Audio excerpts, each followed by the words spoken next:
Welcome to a place where hearts unwind, infinite threads that gently bind, love and compassion in every line. Together we rise through space and time.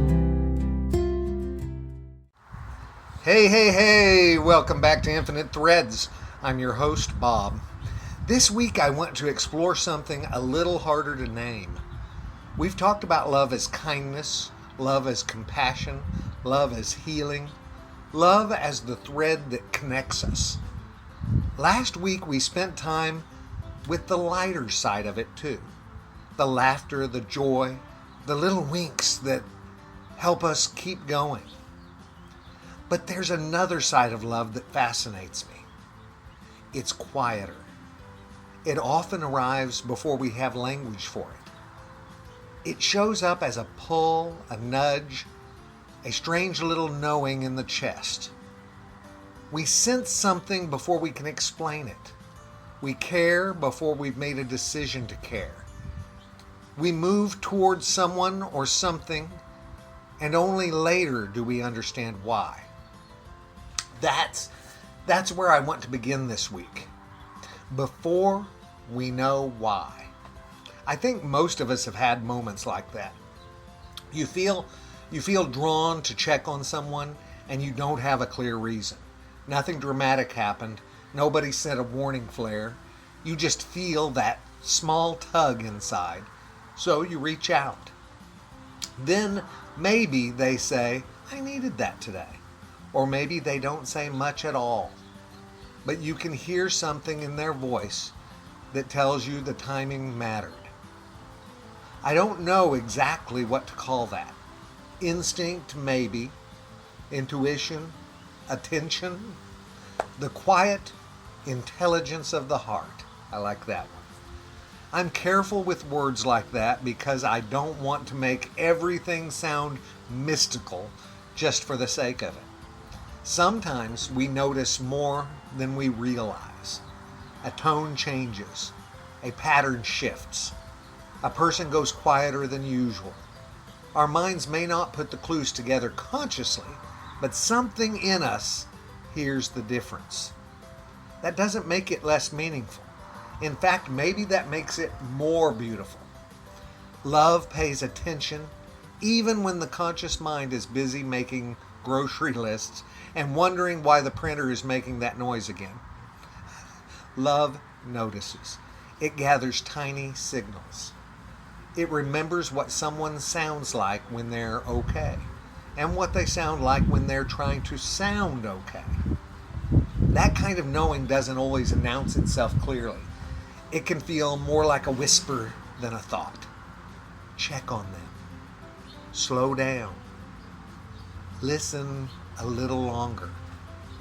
Don't rush past this. And the mind, because the mind likes to be in charge, may ask, why? Sometimes the honest answer is, I don't know yet. That answer can be uncomfortable. We like reasons. We like proof. We like to know the beginning, middle, and end before we act. At least I often do. I like enough information to feel like I'm not just wandering around emotionally with a flashlight and a half-eaten sandwich. Boy, I like those sandwich metaphors, don't I? But love doesn't always wait for the full report. Sometimes love moves first. The explanation comes later, if it comes at all. And that doesn't mean that we should trust every impulse that crosses our minds. Oh, God forbid. Fear has impulses too. Ego has impulses. Old wounds are very good at disguising themselves as wisdom. So I'm not saying every sudden feeling is sacred guidance. I'm saying there are moments when love pulls us toward care before certainty has arrived. And maybe part of becoming more loving is learning the difference. Fear usually tightens us. Love tends to open us. Fear says, protect yourself from being inconvenienced. Love says, pay attention. Someone may need tenderness here. Fear wants control and love makes room. That doesn't mean that love always feels easy. Sometimes the loving thing is difficult. Sometimes it asks us to speak or apologize or stay present when we would rather escape into distraction. But even then, there's usually a quality to it that feels different from panic. It may be firm, but it isn't frantic. It may ask courage of us, but it doesn't usually need cruelty to carry it out. The quiet pull of love has a gentleness to it. Not weakness, but gentleness. Those are not the same thing. A gentle nudge can change the direction of a whole life. Think about the people who became important to you before you understood that they would be important. At first, they were just someone you met, a coworker, a neighbor, a friend of a friend, a person standing in the same room at the right time. You didn't know yet. You couldn't have known. But something in you leaned toward them. Maybe the first conversation was nothing special to anyone else. A few words, a shared laugh, a small kindness. One of those ordinary moments that doesn't know it's becoming part of a story. Then time passes. The thread strengthens. One day you look back and realize that a whole piece of your life began with something so small you almost missed it. That amazes me. We live inside stories that are being woven before we know their shape. Love often begins as a faint thread. Only later do we see what it was connecting. And that's true in relationships, but it's also true in callings. Sometimes we're drawn towards something and we can't explain why it matters so much. A cause, a creative project, a place, a community, a way of helping. At first, it may look like curiosity. Then it becomes attention, then concern, then commitment. Somewhere along the way, we realize that love has been leading us. I think about that with this podcast. When I first began following these threads, I didn't have the whole map. I still don't. I just knew that love mattered, and not in a vague greeting card way. It mattered as a force. It mattered as a way of seeing. It mattered as the thing underneath everything worth saving. And the more I followed that pull, the more the path revealed itself. Not all at once and never all at once. Just enough for the next step. And that may be how love often works. It doesn't always hand us a 5-year plan with color-coded tabs. Sometimes it gives us one honest sentence, one conversation, one small act of courage, one person that we cannot ignore. Then we follow and something opens. I wonder how many good things in the world began exactly that way. Not with certainty, not with a grand vision, just with someone feeling a tug toward kindness and choosing not to dismiss it. Like a meal taken to a neighbor, a call made at the right time, a teacher who noticed the child in the back of the room, a stranger who stopped instead of walking past, a friend who said, "Tell me what's really going on."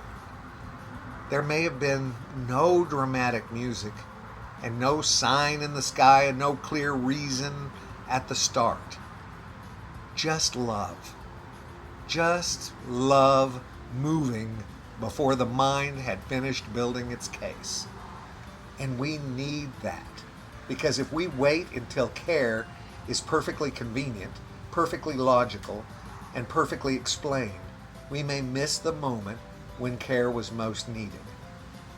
The heart often recognizes urgency before the calendar does. It knows when someone needs a little more patience. It knows when a room has gone too cold. It knows when the joke should stop, when the silence should be honored, when the hand should be offered, and when the message should be sent. Again, not perfectly. Not perfectly at all. We're human. We misread things sometimes. We overthink other times. We get it wrong. Then, with a little humility, we learn. But I don't want us to become so afraid of being wrong that we stop listening altogether. A loving life requires attention. And attention is not only intellectual, it is emotional, relational, spiritual, if you want to use that word. It is the part of us that feels the thread before we can see it. And there's wisdom in that. Quiet wisdom, maybe. But quiet does not mean unimportant. Some of the most important things in life arrive quietly. A change in someone's face, a softening in your own heart. I sense that it is time to forgive. A sudden awareness that you have been holding on to something that is no longer holding you. Love may not shout in these moments. It may simply wait beside you until you are ready to notice it. And when you do, you may not fully understand it either. And that's okay. Understanding is valuable, but it's not always the first step. Sometimes the first step is trust. Not blind trust, not reckless trust. Just enough trust to respond to the tug of love when it asks something gentle and good of us. Send the message. Offer the kindness. Ask the real question. Sit with the person a little longer. Let the small concern become action before it becomes regret. There are few aches more haunting than realize we ignored a loving nudge because we were too busy, too distracted, or too determined to be practical. I'm not saying that to make us feel guilty either. Believe me, guilt is not the point. The invitation is to become more available. Available to the quiet pull. Available to the person in front of us. Available to the possibility that love may know something before our minds have caught up. Maybe that's part of what it means to live with an open heart, not a gullible heart, not a heart that believes every feeling is a command. An open heart is not foolish. It is awake. It is listening. It is willing to be interrupted by compassion. That last part, that may be the hardest. Love interrupts us. It interrupts our schedules, our assumptions, our neat little plans for how the day was supposed to go. And sometimes that interruption becomes the most important part of the day. The conversation you didn't plan. The kindness you almost postponed. The moment of honesty that slipped through because you stayed present long enough to hear it. Those are the places where the thread often becomes visible. Not because we figured everything out either, by far not, but because we responded. So as we begin this week, maybe we can practice listening for that quiet pull. Notice what opens your heart. Notice who comes to mind. Notice where compassion keeps returning, even when you try to set it aside. You don't have to understand everything immediately. You don't have to turn every feeling into a mission either. Just pay attention. Love may be whispering before you know why. And if the whisper leads you toward kindness, patience, courage, or care, maybe it's worth taking one step in that direction. Because some of the most meaningful threads in our lives begin before we can name them. A person, a calling, a healing, a future that we could not yet imagine. Love saw the beginning before we did. And somehow quietly it started pulling us toward it. I'm Bob Barnett, guys, and this is Infinite Threads, and I thank you so much for listening to me today. I love you all very, very, very much, and you know what I need you to do. Go out and pass that on, okay? Later, Gators. Bye-bye.